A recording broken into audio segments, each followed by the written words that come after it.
Hi, this is Chaplain O'Aram at the Gardens at St. Elizabeth. And as you can see, I've got my green on. Today's actually Thursday. We're having a lot of our celebrations today.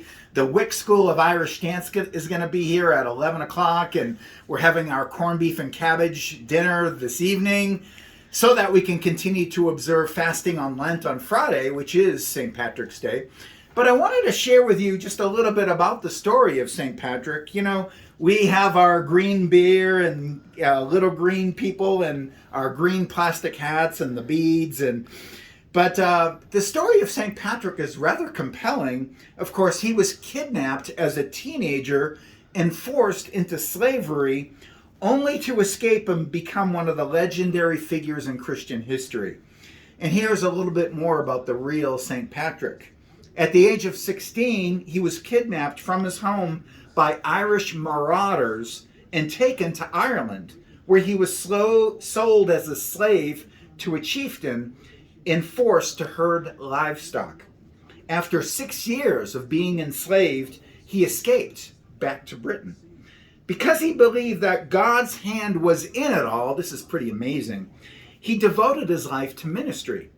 And while studying for the priesthood, he experienced recurring dreams in which he heard voices say to him, "O holy youth, come back and walk once again among us."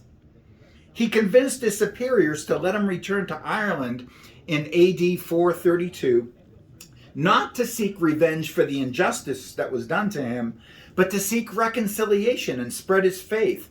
And so over the next 30 years, Patrick established churches and monastic communities across Ireland. And when he was not engaged in the work of spreading the Christian faith, Patrick spent his time praying in his favorite places of solitude and retreat. And I'd like to close with this, just a small portion of what has become known as the breastplate of St. Patrick. Beautiful prayer. Here's just a portion of it.